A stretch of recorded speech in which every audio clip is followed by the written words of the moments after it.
I'll ignore the Go Vols being a Georgia Bulldog myself, but thank you all for joining us today. We are honored to be here with such an important panel focused on one of the most important issues. You just heard from our chairman, Matt Schlapp, that the weaponization of government is tearing our country apart.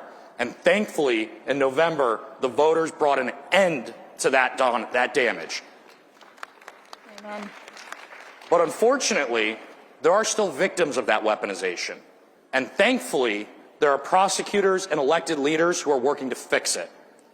So I want to start with someone who's had to live through this weaponization. Savannah, you are well known to this audience, not just for a slightly popular show that some of us have seen on Bravo. My wife's a little jealous. Well, thank you. But also for some of the challenges your family faced when prosecutors who put politics over public safety harmed your family. Can you tell us your story? 2 years ago, both my parents went to prison for a combined 19 years. My dad got 12 and my mom got 7. This was in Fulton County, Georgia, and where prosecutors labeled us the Trumps of the South. And I spoke at the Republican National Convention, and as I like to say, I would take that as a compliment. I will be the Trumps of the South. I'll take it. But it's sad. I mean, because of that, I got custody of my 10-year-old sister and 16-year-old brother at the time. And that's when I learned to fight. That's when I learned to fight and to uncover the injustices that happen with us. There were huge Fourth Amendment violations, and the government even went to accuse us of money laundering and terrorism just so that they could access certain financial documents.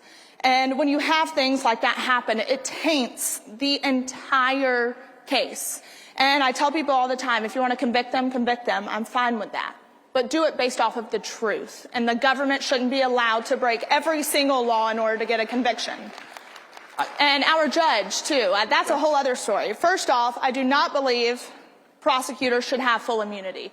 That, we have to get rid of that. People have to be held accountable. And our judge, she is the youngest African-American female appointed by Obama. And you look at her Wikipedia page, and her notable cases are ruling against Trump for mail-in ballots. She also refused to allow the victims of Hurricane Helene to register to vote late. And then my family's case. So I think you have something in common there. So you mean to tell me that the weaponization of justice actually has a face? And it's your family. It does. It's families who care about the communities they live in. And I think what's sad is we had the money to fight this. Yes. And we spent millions of dollars. I want to say it was about $6 million on trial lawyers. And they still ended up in prison for a combined 19 years. And most people don't have those resources. That's why the DOJ has a 98, 99% conviction rate, because they scare people, and people have to plead out no matter if they're guilty or not. And 1 in 20 criminal cases results in a wrongful conviction. I would argue it's more than that, and that is why I had lunch at the White House on Thursday, and that's why I am a daughter fighting for justice for my parents and to get them home. Yep. So now that we know what the problem is, we have 2 gentlemen who are going to have to fix it. No pressure. Yeah, none. Mayor Jacobs, can you talk a little bit about accountability and redemption? Because we still want to hold the actual criminals accountable. And then we want to ensure those who come home have the resources to stop that cycle of crime. I know you've been doing that work in Tennessee. Yeah, right. As conservatives, we believe in public safety. We also believe in fiscal responsibility. On the left, what they've done with the criminal justice system has undermined both. They've used the criminal justice system for weaponization against political opponents while allowing violent criminals to literally go free, and it's been done at a huge cost, not only to public safety, but also fiscally. First of all, law enforcement's an extremely difficult job. We lost an officer that was killed in line of action a couple years ago. He was a young man named Tucker Blakely.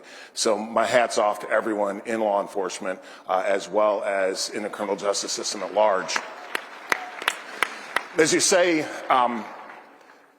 when you think about the criminal justice system, obviously some folks have to go to jail. They've committed crimes that necessitate that they have to be removed from society.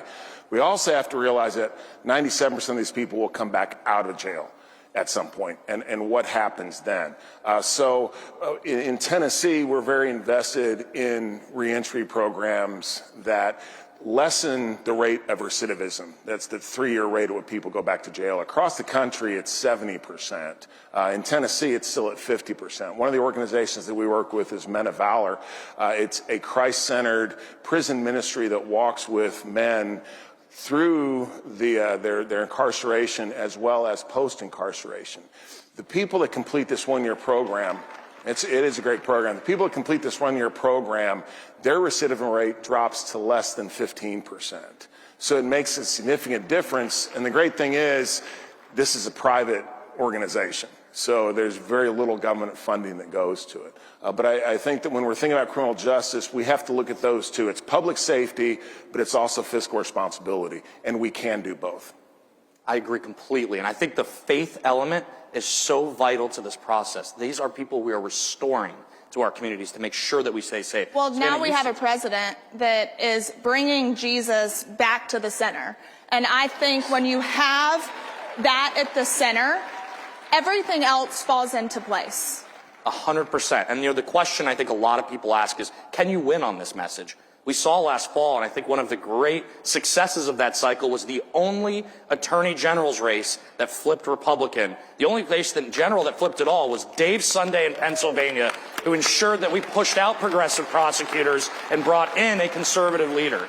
Dave, can you talk about how this message resonated with voters and got rid of that progressive prosecutor movement that has made so many people, so many of us here, you're in Washington, D.C. or close to it, unsafe? I'll say that the best policies, I think, all come from your own personal life experience. And, I was a little bit of a knucklehead when I was a kid, and so I joined the Navy right out of high school. I came home and I worked at UPS for 8 years, all through college and all through law school. And when I worked at UPS, I'll tell you, I worked with people that worked so unbelievably hard, that fought every day to put food on their table and take care of their families. I then went on after law school and became a prosecutor. Prosecuted, everything from gang murders to domestic violence killings, drug traffickers. And what I realized all those years of prosecuting and putting people in jail, that the reality was if our community is not safe, nothing else matters. And the only way we could get to that place was by not only holding people accountable, but by embracing redemption for those that have already served their time. When people come out of prison, what I want to see is them work. I want to see people have career jobs. I want to see people take care of their families and pay their taxes and pay restitution. And more importantly, recognize that they have the power within themselves to change their lives. They don't need government to do it. They can do it themselves. And when you apply that to the criminal justice system and work with the business community, the manufacturers associations, when you work with the faith-based community, with substance use counselors, mental health counselors, you get everybody together, then what happens is magic, and crime rates go down. And our crime rate went down almost around 45%. Our homicide rate dropped by over 80% during that time period. And this is critical because success breeds success. And then other people that weren't quite sure started coming to the table. And we realized our prisons are full of people that have severe mental health illnesses. And so we tried to find a way to help get them to get mental health treatment. It took the pressure off police departments because the police need to be out there doing their job and getting the bad guys, not sitting, at a hospital staring at someone who's going through treatment. So my point very simply is I wasn't sure how the community would respond to that. That's my life story and how I've handled myself. And they responded in a very resounding and positive way. And that speaks volumes, I think. Yeah. Well, I think when you speak about mental health within the prison system, there was a hearing, and the former director, Colette Peters, which I say former, thank God, she was probably the worst thing to happen to the Bureau of Prisons, and I'm saying that as a woman. When she was sworn in, she gave me hope. I was like, finally, there's a woman in power. And she let us all down. She testified, and over half the deaths in the system were due to suicide. Over half of the deaths in the system. So it shows that there is a mental health crisis, and we have to take care of that first. And I like to tout myself as kind of the James O'Keefe of the prison system, because it has been my mission the past 2 years to absolutely deconstruct them. And the things that I have uncovered are extremely damning. I mean, the corruption that goes on within these facilities, these officials should be the ones in prison. And until we hold them accountable, we're going to continue that same rat race over and over and over again. We continue to allow the political decision makers in our criminal justice system to harm those who work in it and who are forced into it or who have to live through it because of the mistakes that they've made. I don't think there's a single cop in this room that's protecting us that wants to harass parishioners at their churches or that wants to go into communities and harass parents at school boards, and yet that's what we had for 4 years. What does that do to a police force? What does that do? Mayor Jacobs, you have to oversee a lot of these law enforcement officers. It decimates their mental health. Demoralizing. It's demoralizing. Absolutely. Yeah, absolutely. And back to the mental health aspect, we've done a great disservice to law enforcement. Yes. With essentially making them the mental health experts and the caretakers of folks who have severe mental illness. In Knox County, we estimate that about 35% of our daily census at our jail suffers from mental illness. And the reason is there's no place else for these folks. So you have law enforcement people who are trained to be cops, or in this case, corrections officers, and they're forced to be mental health professionals, which they're not. I was really happy. We just started a mental health court in Knox County. There's only about 300 around the country. It's a new concept in Tennessee. But basically, folks that qualify, that have mental illness, stand in front of a judge, but instead of going to jail, the judge oversees their sentence, and they have to go to counseling. They have to be on their meds and all those sort of things. But yes, that frees up police resources because then they're no longer acting as mental health professionals. They can do the job that they're trained to do, and it makes things safer for everybody. Right. And also, you're exactly right. President Trump's First Step Act is overwhelmingly popular with Republican primary voters. So it is a winning issue. With the First Step Act, my biggest issue, I am a huge advocate for the First Step Act, but what the last administration failed to do was implement the First Step Act.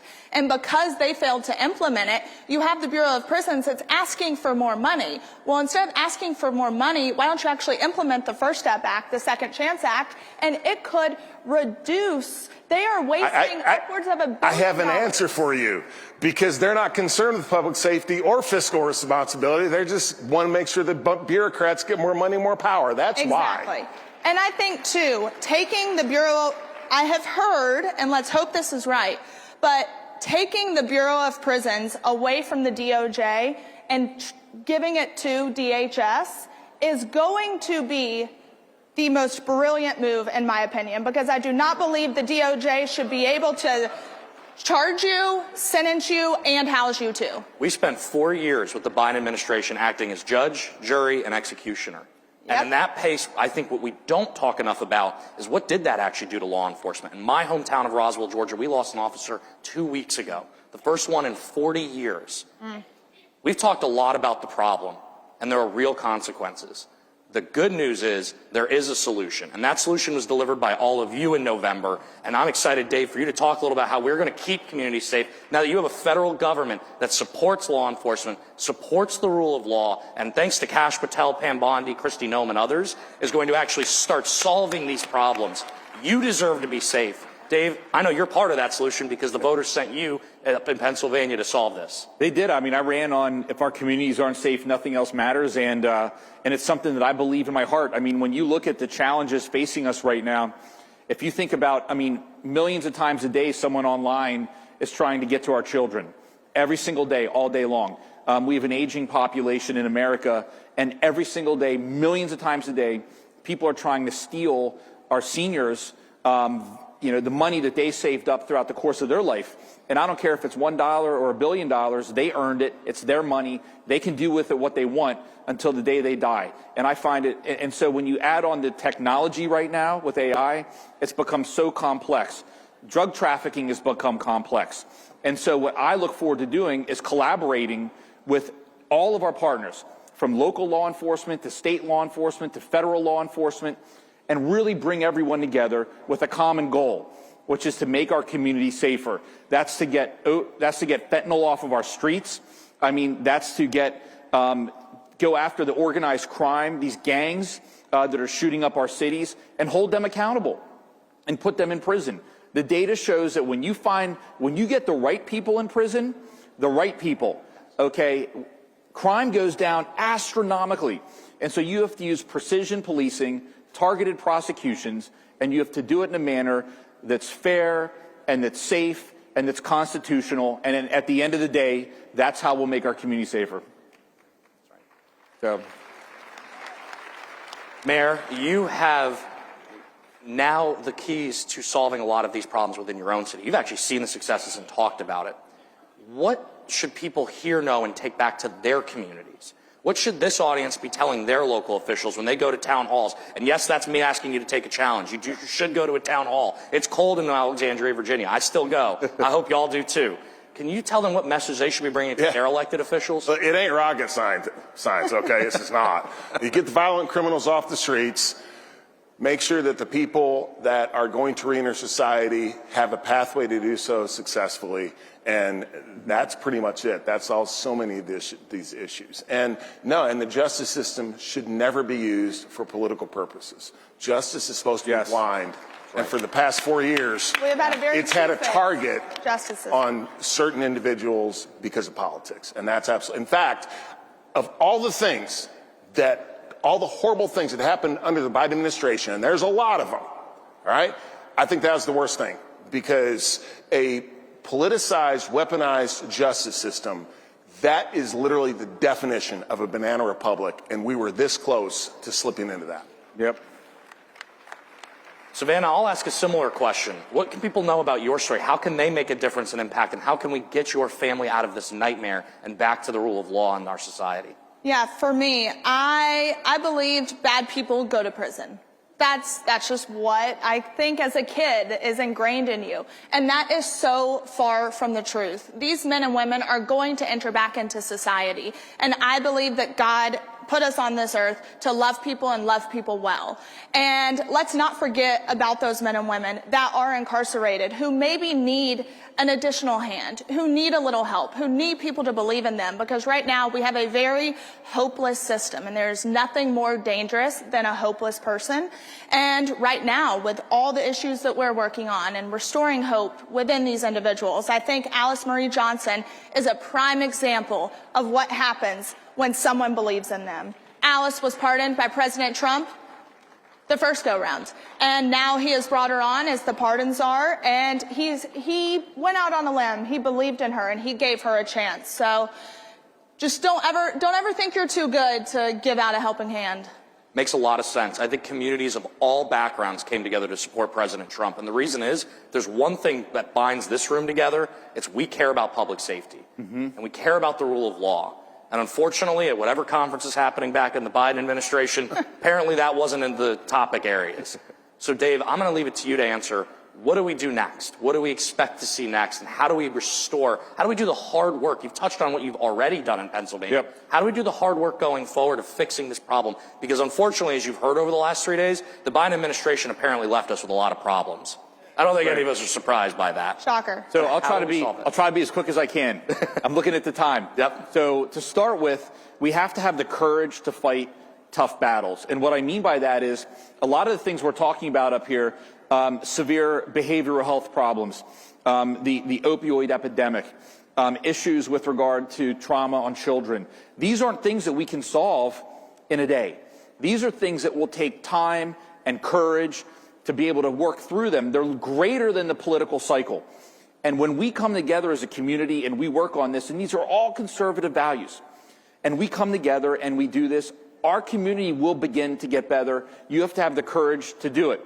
The second thing is we have to support police. And what you said something earlier that was so fantastic.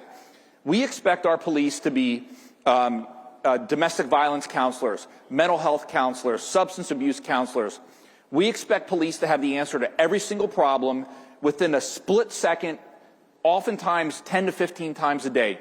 And we have to get them the support so that they can do their core function of patrolling, keeping communities safe, and investigating very serious crimes and putting the bad guys in jail. So support your police And I said, don't always have the courage to take the tough battles, like winning Pennsylvania.